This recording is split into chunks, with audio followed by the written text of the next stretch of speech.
वरिष्ठ शब्द का प्रयोग किया, तो कई लोग वरिष्ठतम भी कहते हैं, लेकिन मैंने कहीं पर पढ़ा था कि वरिष्ठतम गलत होता है। आप क्या कहेंगे इस बारे में? जी, आपने ठीक पढ़ा था। देखिए, वरिष्ठतम कोई शब्द नहीं है। संस्कृत में स्थन प्रत्यय होता है, वह द बेस्ट के लिए होता है। जैसे हिंदी में द बेस्ट है ना, इंग्लिश में द बेस्ट, या हिंदी में उत्तमावस्था कहते हैं, द मोस्ट, सुपरलेटिव डिग्री, जी, सुपरलेटिव डिग्री, उससे अधिक कुछ नहीं। तो वरिष्ठ का मतलब हुआ जो सबसे बड़ा। अब सबसे बड़ा अगर आपने कह दिया है वो द बेस्ट है, या फिर मान लीजिए स्थन मतलब द बेस्ट, जो मैंने कहा स्थन प्रत्यय लगा है वर्ब में, तो अब ये समझिएगा कि अगर सबसे बड़ा कोई हो गया तो उससे बड़ा फिर क्या होगा। तो वरिष्ठ के बाद वरिष्ठतर, वरिष्ठतम, ये सभी गलत हैं। जैसे कहते हैं ना कि हमारी संस्था के वरिष्ठतम सदस्य, जी गलत।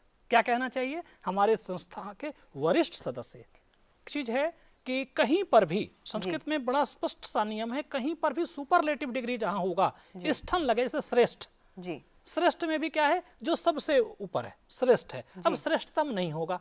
श्रेष्ठ का मतलब ही है जो सबसे बड़ा है, सबसे महान है, तो श्रेष्ठ उच्चतम भी नहीं होता। उच्चतम ठीक है, उच्च के साथ स्थन नहीं लगा है ना, जिसमें भी आपको स्था लगा हुआ दिख रहा है हिंदी में, श्रेष्ठ, वरिष्ठ, कनिष्ठ, गरिष्ठ। जैसे स्वादिष्ठ है ना, स्वादिष्ठ बोलते हैं, वरिष्ठ बोलते हैं, कनिष्ठ बोलते हैं, कनिष्ठतम नहीं। यहाँ पर क्या बोला कि स्वादिष्ट बोलते हैं जी, और आज तक हमने पढ़ा है कि स्वादिष्ट होता है, ट होता है आखिर में। देखिए, एक चीज मैं यहाँ कहूंगा कि संस्कृत में स्वादिष्ठ शब्द है, स्थन प्रत्यय है, और अब प्रयोग में हम लोग क्या है, मुंह सुख बोलते हैं, मुख सुख बोलते हैं, बोलते बोलते वह स्वादिष्ट हो गया टा, लेकिन मूल शब्द क्या है? स्वादिष्ट।